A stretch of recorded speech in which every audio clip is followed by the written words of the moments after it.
So let's restate this problem, and this problem is what is called multidimensional scaling. I think there's somebody in the set of participants who had a background in statistics, right? Is the participant still here?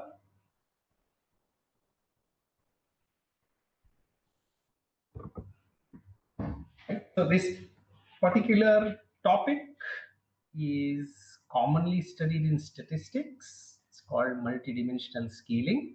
The problem is this. So let's say we are given n points in some Rk. We are given pairwise distances. Okay.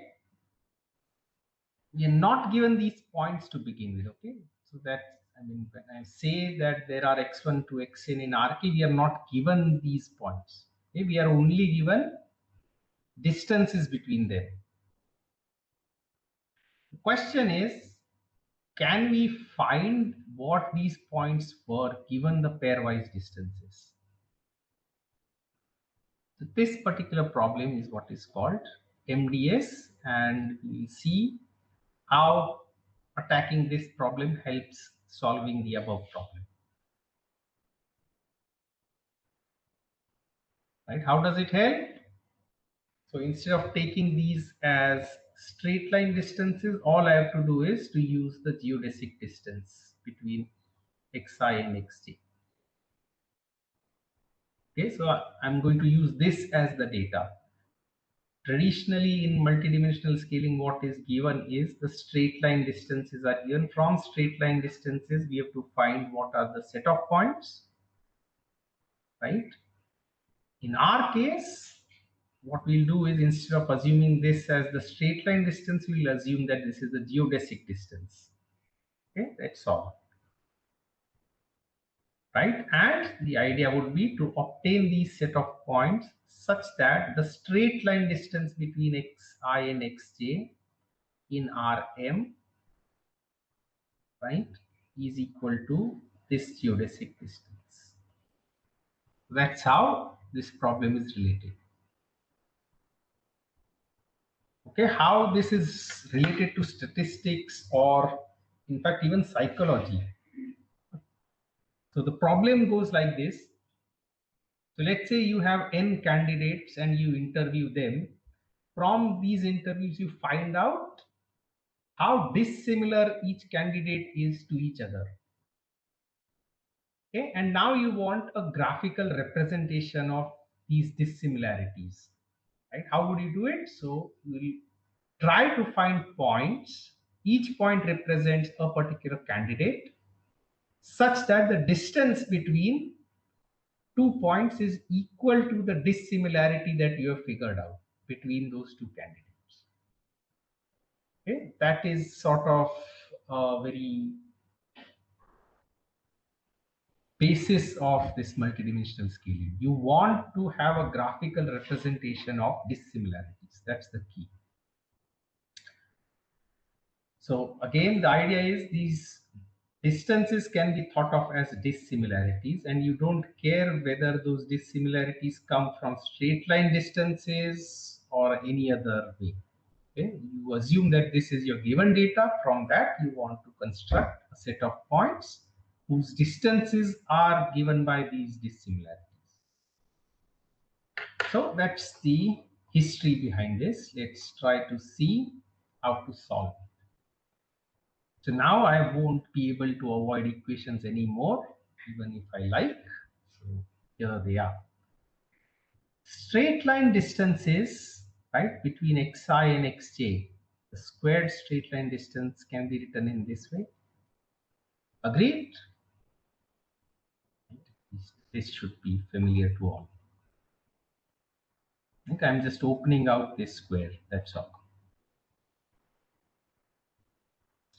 Then,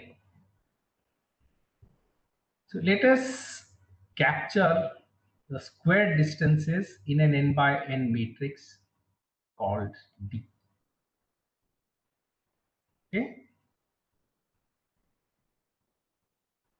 Let us write the norm squared of these individual vectors And once again, I know we are not given x1 to xn, right? But I'm just trying to move towards a method that tries to give us x1 to xn. So there's some math here that I'm going to do. More than math, it's just manipulation of data here and there.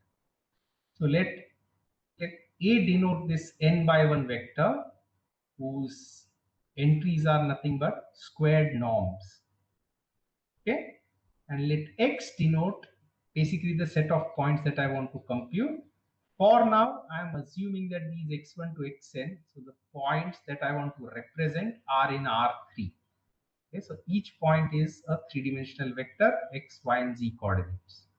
And because again, remember, typically this is useful whenever you want to display this information. Okay, since you want to display it, it doesn't make sense to use a k greater than 3. Okay, so we'll restrict ourselves to k equals 3. You can go below 3, of course, but for now we'll restrict ourselves to the case where k is equal to 3. With this notation, this distance matrix can basically be written in this way. Can you see why? So the ijth entry of this would be what? The right hand side first is a into 1. So what happens if I multiply it by a row vector of all ones? So k1, e2, e3 into vector 1, 1, 1 is this matrix, right? A1, A1, A1, E2, A2, A2, and A3, A3, A3. Right? So what would be the ijth entry of this matrix? Would be norm xi squared. What would be the ijth entry of 1a transpose? 1a transpose is nothing but the transpose of this. So it would be xj squared. And what would be the ijth entry of xx transpose? Xx transpose, remember, is again an n by n matrix. What would be the entry? Would just be minus twice I transpose xg. Okay, and that is basically this equation. All right. Okay. So then taking xx transpose on the left hand side, shifting everything else gives you this. How does this help? So D is given. If I had known what was A, right, then I in some sense could have computed x or xx transpose directly, and from xx transpose it's basically a factorization problem, right? I want to factorize this thing into two matrices, one I call x, the other x transpose. So that has well-known solutions. But unfortunately, you look at the right hand side, A itself depends on these unknowns, xi's. All right. How do I find that? The thing is, we cannot find A. Surely we cannot do anything about it, right? What are these? These are distances, right? Between these points. That is our assumption. Now, does it matter whether the points are x or whether the points are x shifted by some translation vector? Is the distance going to change if I change x to x plus some translation vector?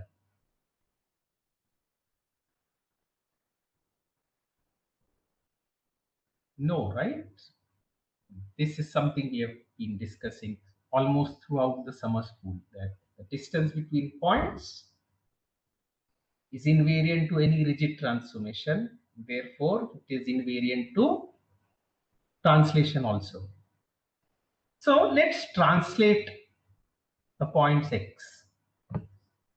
Question is where?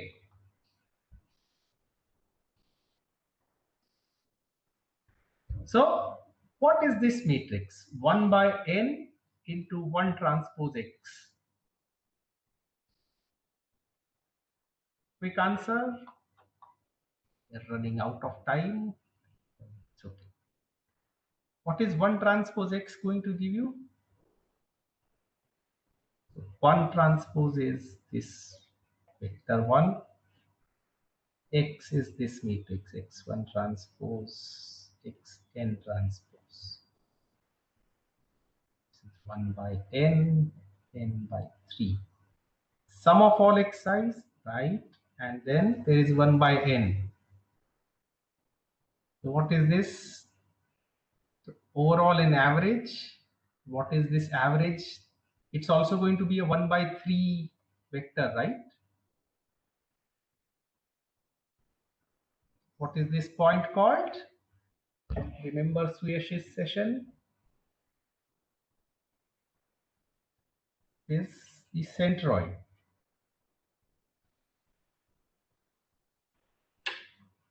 Okay.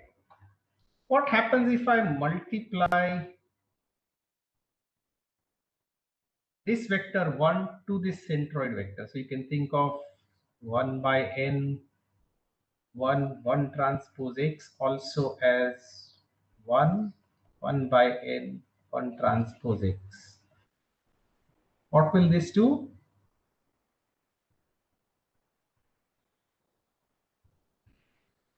So if I denote the centroid vector by c, which is a 1 by 3 vector, what is 1 times c going to give you?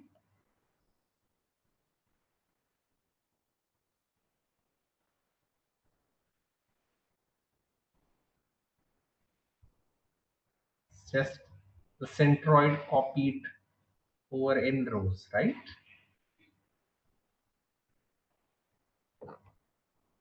Okay. Then this question is, what is x minus this vector?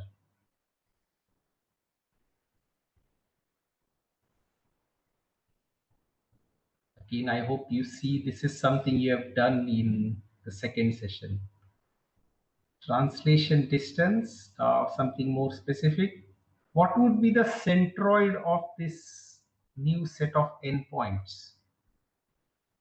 Origin, right? So this is this origin centered x.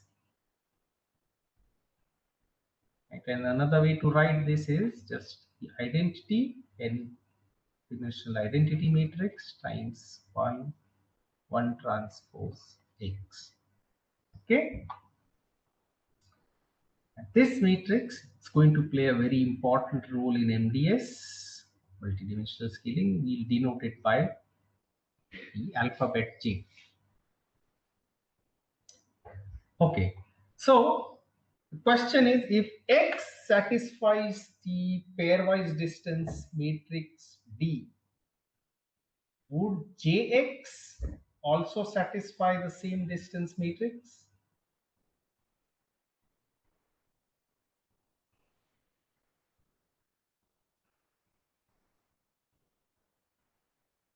Anyone else? So the only difference between x and Jx is a translation. Of course, a very specific translation, but as far as the answer to this question is concerned, the only notable thing is that they are translated.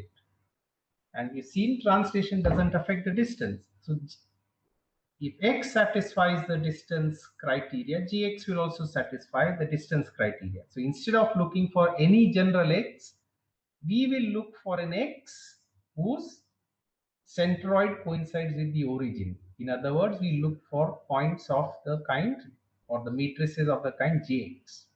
Okay, so let's substitute this Jx back in this equation here. Okay,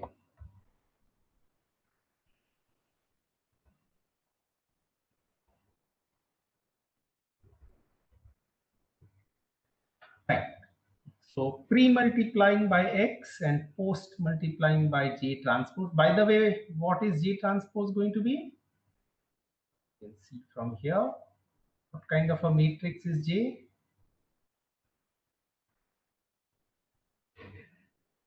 It's a symmetric matrix, right? So whether you write it J transpose or J, it doesn't really matter. Okay, so let's just see what happens if I pre-multiply by J and post-multiply it by J or J transpose on both sides. You get this thing. 1 transpose J transpose. What is that going to be? You can clearly see 1 transpose into identity is 1 transpose minus 1 by n. 1 transpose into n.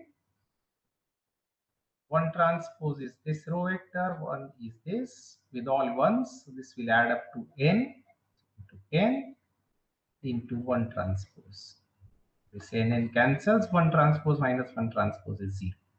Yes, this is 0. Similarly, you can show that j times the vector 1 is also 0. What that gives us is a disappears completely. Okay, and finally you are left with, so instead of, so I'm just introducing a new notation for jx. Instead of jx, I will use y. Y transpose must be equal to minus half GDJ. J is a matrix that we can construct. D is given to us. All we have to do is, if I call this matrix B, then B is available. From B, I need to factorize this two matrices, Y transpose. And Y is nothing but your origin centered X that you are looking for. All right. So far, so good. Any problems here?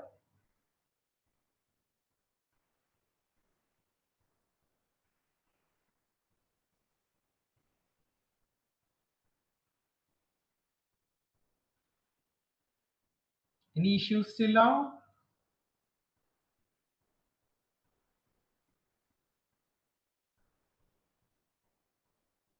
Nice to get some feedback. Sharing no doubts. Have I put all of you to sleep?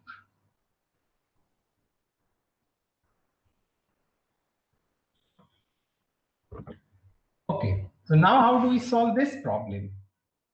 The matrix B is given, I want to decompose it into Y and Y transpose. Of course, what are the dimensions? Y is n cross 3, Y transpose is 3 cross n.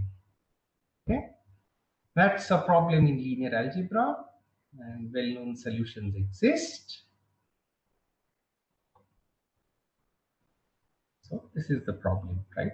Either I write it in this way, that you find a y which satisfies this equation, or I can take this on the left hand side and say that I want to find a y such that y transpose minus b is 0, or if not 0, at least bring it as close as possible to 0. Right? So this y transpose minus b will be a matrix. I want all its entries to be as close as possible to 0. That is what this denotes. Right? So, are you familiar with this notation, everybody? This F, it stands for Frobenius norm. Anybody who is not familiar with this?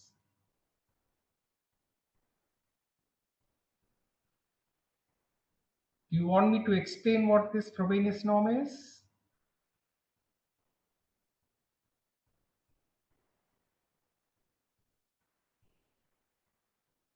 No replies. Are you all hungry so early?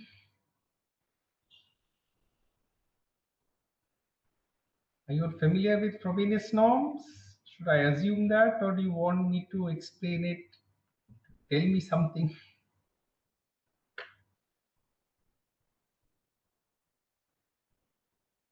Okay, I mean, no responses. I will assume you are familiar. I don't know.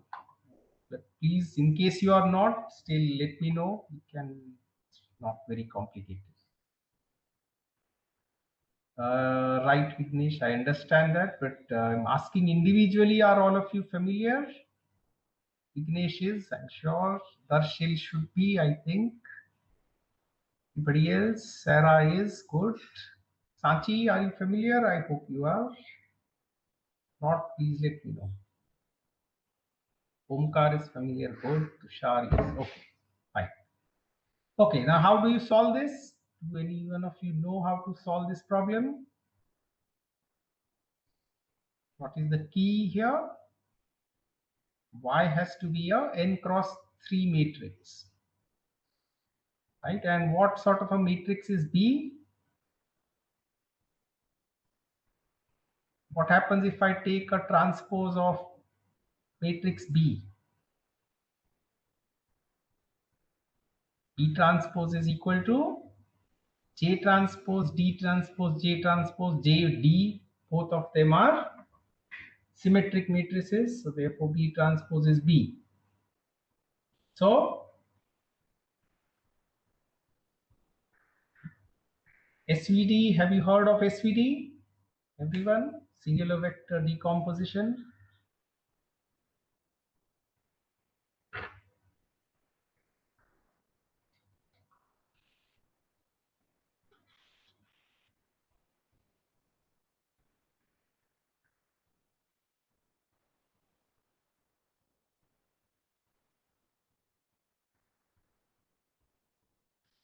Okay, so I hope all of you know what this is. If B, I mean, for any rectangular matrix A of size m cross n, you can write it as a product of three matrices U, which will be typically of size m cross m, a diagonal matrix sigma of size m cross n, and V star of which is conjugate transpose or V transpose. This would be of size n cross n. Special thing about this decomposition, apart from this central matrix being diagonal, is that U and V, both of them would be orthogonal matrices, M and N. Okay, and since B is a symmetric matrix, square symmetric matrix, of course, so U and V will be the same, which is why it is guaranteed that you can write B as U sigma U transpose. So it's basically an eigen decomposition as well. Okay, so once that is there, then you can pre-multiply and post-multiply by U transpose and U respectively to this cost that you're trying to minimize. Remember, Frobenius norm is invariant to multiplication by any orthogonal matrix. Therefore, you get this expression. This is just a diagonal term, right? Sigma. So how do you find a Y which minimizes this? Okay, remember this is diagonal, right? So all non-diagonal entries are 0. So if you want to minimize this cost function, you should also ensure that this matrix also has non-diagonal term 0, right? So of course the choice would for y could be u. Because if I put y equals u, I get u transpose u, which is identity, u transpose u, which is identity. Okay, so of course this becomes something like an identity matrix. But of course, remember, y has to be of size n cross 3 only, whereas u will be of size n cross n. So what I can do is I can pick, I'm going to go with Python notation. So I can pick the first 3 columns of u, right? That is going to ensure that I get basically an identity matrix. But unfortunately, this sigma is not an identity diagonal matrix, right? It has certain values, sigma 1, sigma 2, and so on and so forth. So you have to multiply this with a diagonal matrix with the same values. That's going to be your y. That minimizes this cost function. And square root, because there is a not only y, there is y transpose. You square root the sigma values, y transpose will ensure you get sigma values. So that is your solution. Okay, so this is again something that you are going to code in the afternoon session, right? And you can see basically what you have to do is take make the matrix J. Once you have the matrix J, D you can assume is given to you. It will be given to you. Form this matrix B and just compute its SVD. Select the first three columns of u and the first three singular values and make this y. That's going to be your solution. And I hope you're following this discussion. Will not very complicated. Okay, and that brings us to the final algorithm. And so we look at this algorithm. What it does is it tries to minimize this. Right? It does not directly try to minimize the distances between the points y that you have obtained and the distances which are originally given in the distance matrix D. There is no direct optimization that compares these two distances, straight line distances of points in y with distances of the corresponding points given in the matrix D. There is no explicit comparison that's happening over here. So a more direct approach to this is what is called a minimum distortion mapping. Idea is again simple. So let's say X be a point cloud and you are given pairwise geodesic distances in this matrix Dx. Okay, you want to find points Zi's I going from 1 to n such that what should happen? The straight line distance between Zi and Zj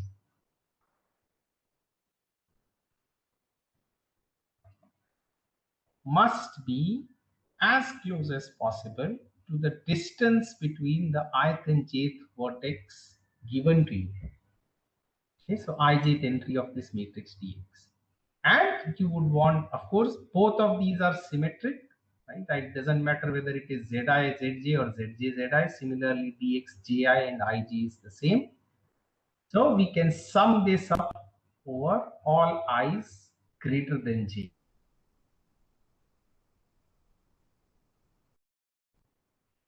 Make sense?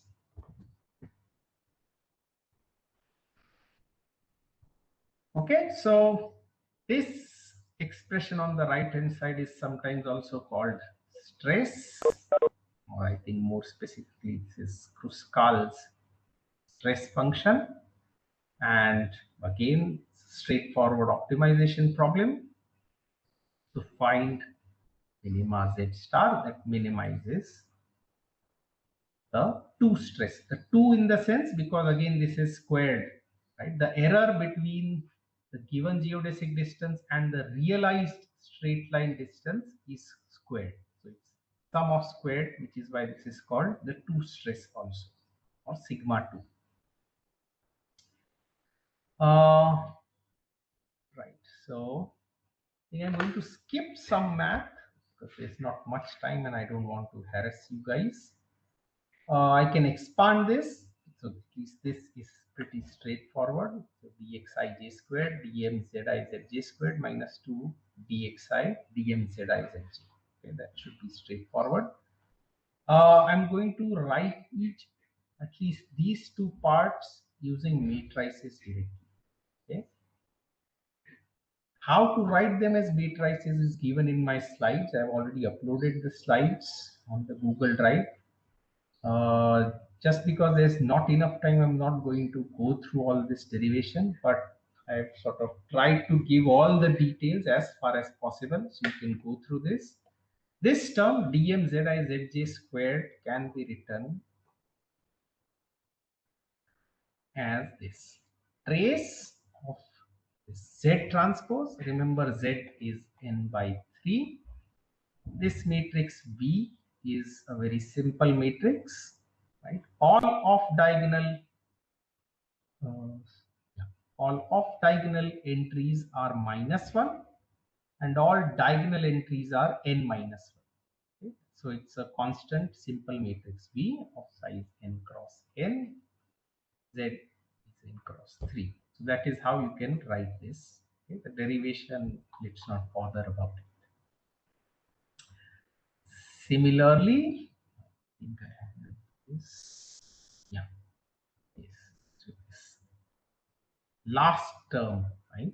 Summation over all ij's, pxij, dmzizj can also be written similarly as a trace of x transpose times a matrix B. This matrix B itself is a function of z dx, okay, times the matrix X. And this matrix is defined this way. It looks complicated, but it's very closely related to the matrix B. Okay, so for now, just assume this is the case. The derivation, I didn't even think I will do it in the class. So, but still, I've given the proof for those who are interested in manipulating numbers and into matrices. There's nothing else here. So let's just forget that for now.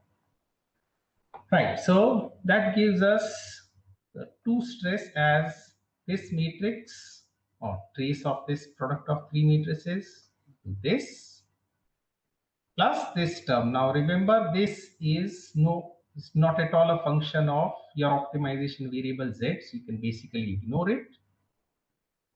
Why we did this is because now it's very easy to solve this, right? Because all we have to do is, it's a least squared function, so it is differentiable, it is convex.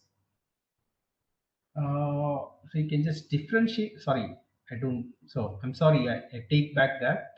It's not a convex function, but at least it's a squared function. You can differentiate this with respect to z. Differentiating these terms with respect to z becomes very easy. It's just twice. So it's just like a quadratic function, bz square. That would be 2bz, and this would again be 2bz squared. So this would be twice. Sorry, this is just like a linear function. I think I made a mistake here. No, this is okay. So 2bz into z, and it's also a quadratic in z. And then what we do is just a gradient descent.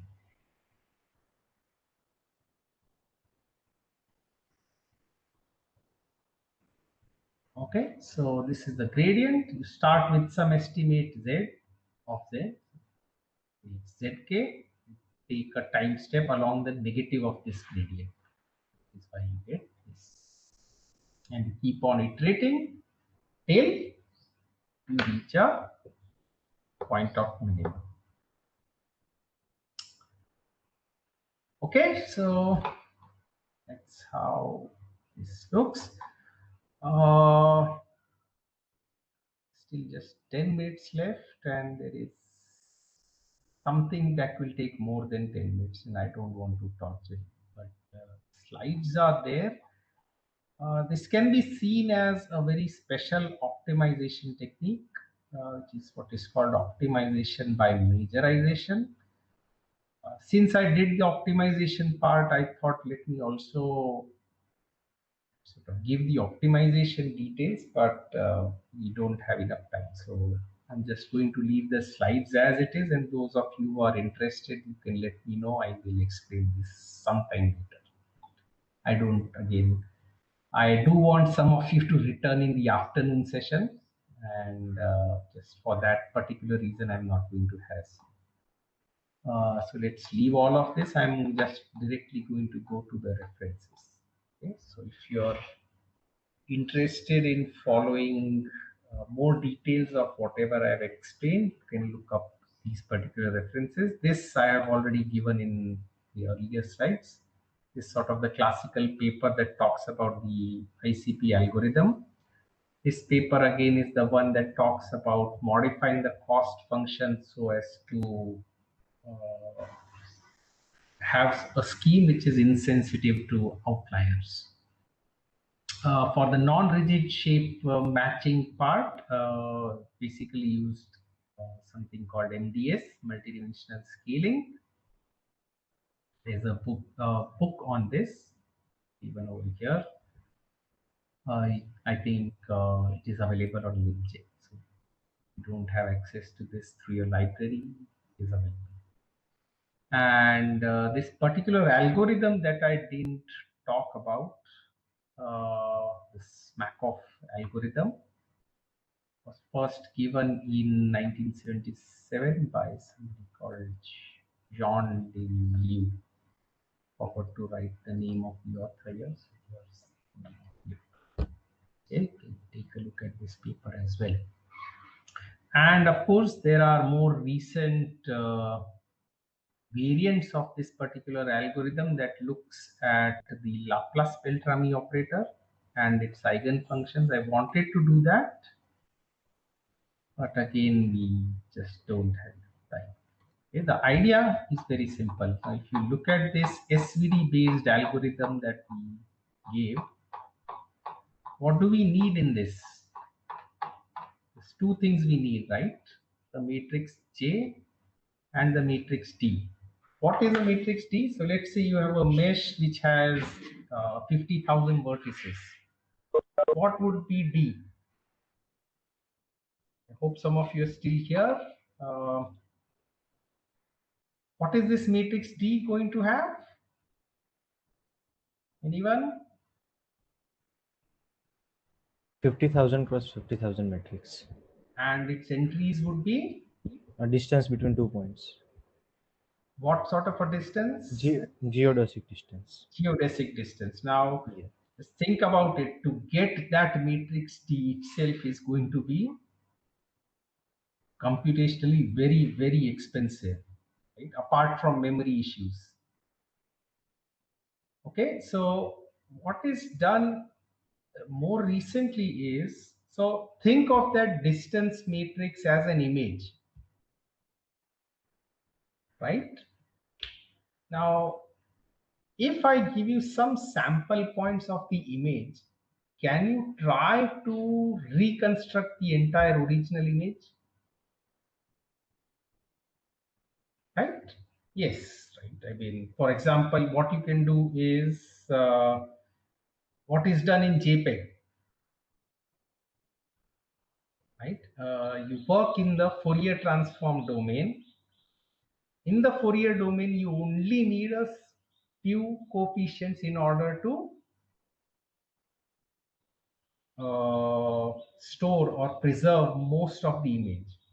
Similarly here, yes, exactly, compressed image is reconstructed. So I can sort of save only, let's say, first 10 DCT coefficients, and from that I can reconstruct the entire image. Of course, there will be errors, but as far as the image is smooth, the errors will be lower, right?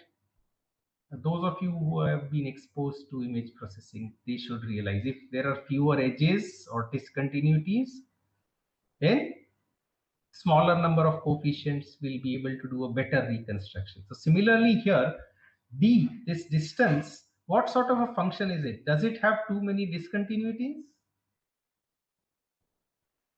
So if I look at one row of this distance matrix, right, what does it? It's like distance of one particular vertex from all other vertices, right?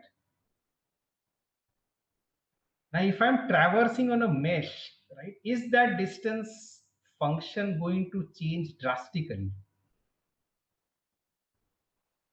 No, right? It's like if I move to a neighboring point, the distance is only going to slightly change. In fact, I think if you have attended Professor Ojaswa's class, you would have seen this equation.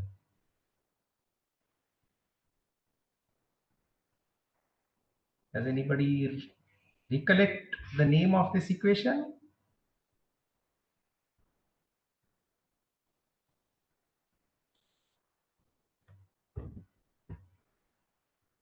It's so-called Iconal equation. What does this say? It says that the most that the distance function can change is 1. So which means that the distance function is a very smooth function. And so, given only few samples of this distance matrix, I should be able to reconstruct this large distance matrix using only a very few Fourier coefficients. By Fourier coefficients, I mean the Laplace-Beltrami operator eigenvectors. Okay, that particular way of doing MDS is aptly called, I'll just write it down for you to search on Google later on. It's called Spectral Mds.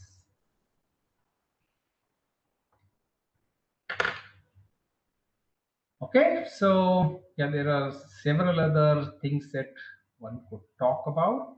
And apart from these methods, there are methods that do not try to find correspondences. They directly try to match the shapes using distributions of features that capture local shape properties. But for that, there uh, should have been another session. So I think I'll stop here. Once again, I hope most of you are able to attend the afternoon sessions. So knowing the theory is one thing, but if you don't actually get your hands dirty, it may not really reinforce the concept. And what I've given to you is not something very complicated. I've already written parts of the code and made it available to you. You can go to my Google Drive folder and download this folder that I think I've called shape matching. So I don't think it's complicated. Please do show up at 2 o'clock. Okay, so with that, we are precisely at noon. We'll stop this session.